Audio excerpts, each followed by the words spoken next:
you in the light, Guardian.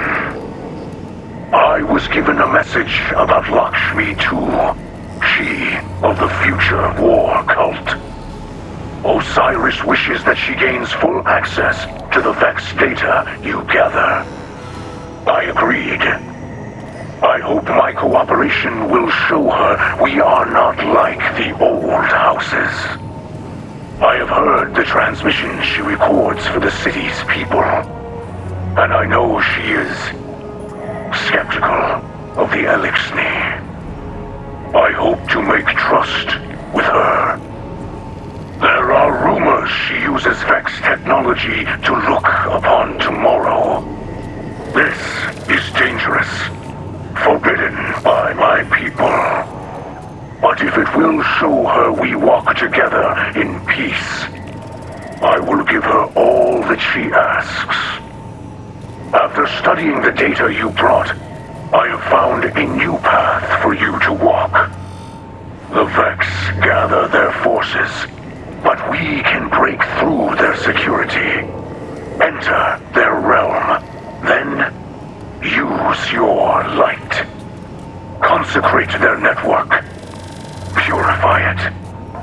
The Vex will try to stop you, but you are not one who can be stopped.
Blesses all in different ways.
Mind that commanded this domain is no more, and now this region of the Vex network must collapse. The fabric of reality is beginning to return to its prior state. At last, real progress. This is how we save our people. By tearing apart the veil of night that the Vex have laid over the city. Well done, Mithrax. Thank you. An elite-sneed Splicer would not have been able to endure this confrontation. And a Lightbearer without a Splicer gauntlet would never have been able to enter this domain at all. The Guardian is a union being, a conduit between two houses. They are proof of what can be accomplished when separate components become a single machine. As Zavala Kel says, stronger together.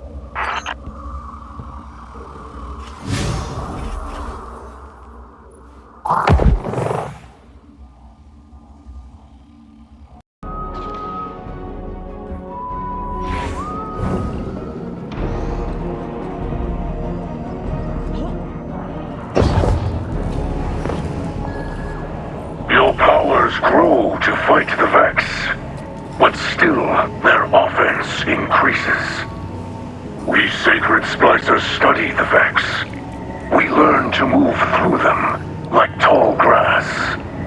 But these, they are strange to me. Their focus is unpredictable. This frustrates me.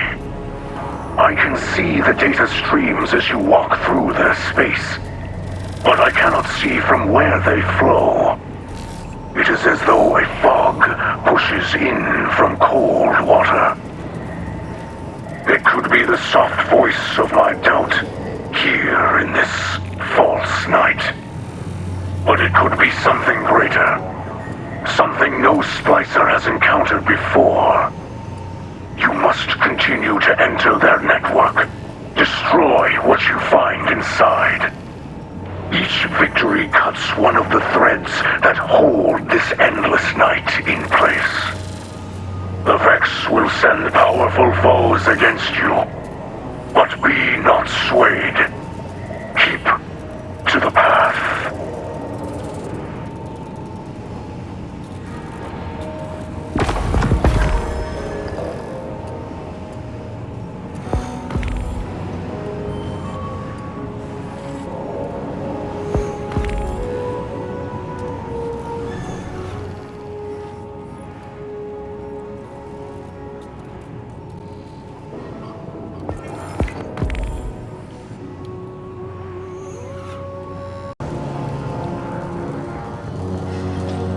People of the last city, we are governed by a consensus. A democracy where the people have a say over what happens in their city.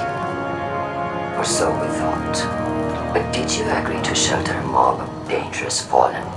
The same fallen that spent a century stealing from us, besieging our city, and destroying our families. Did you agree to suddenly forgive and forget? No. Ikora Ray decided, without the people's consent, to allow house light inside our walls. These are not the actions of a democratic leader. She claims that this Mithrax can end the Vex curse. Then why has he not done so? Perhaps because he has no such power, or perhaps because he's simply biding his time.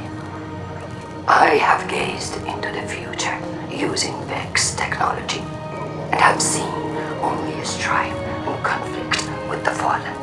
Unless we change course immediately, bloodshed is inevitable.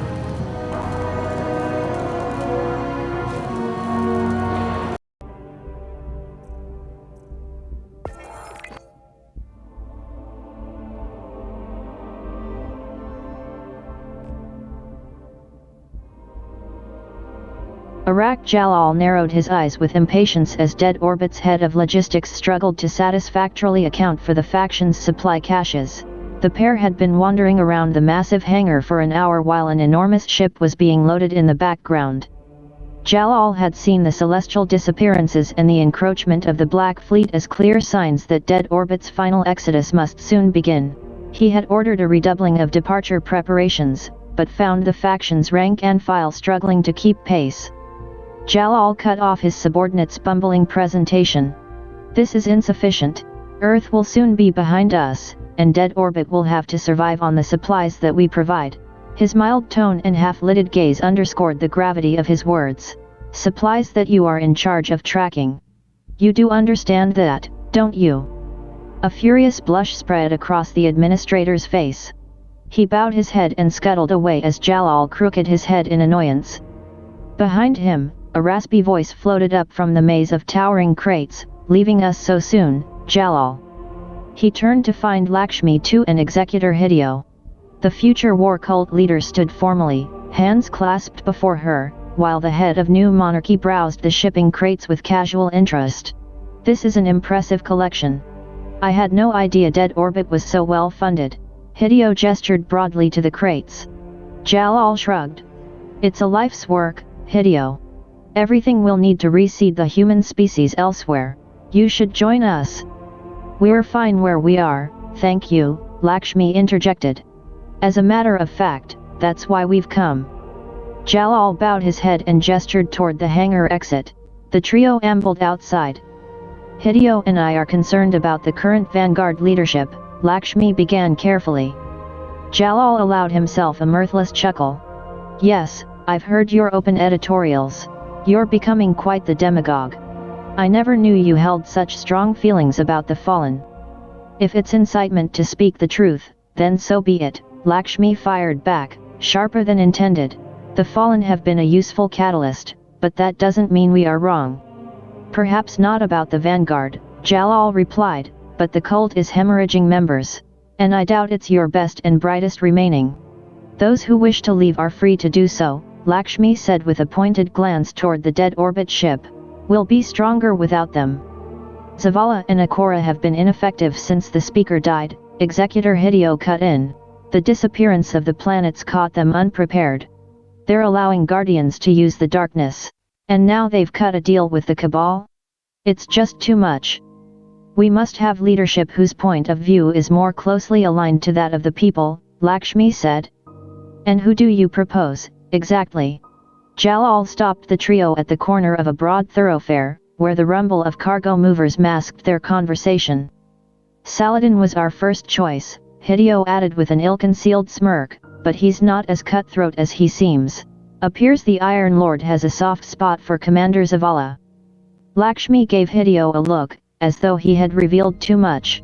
We are now considering Saint 14, she said, pointedly bringing the conversation back to the present. Jalal raised an eyebrow. Who else is committed to your little coup?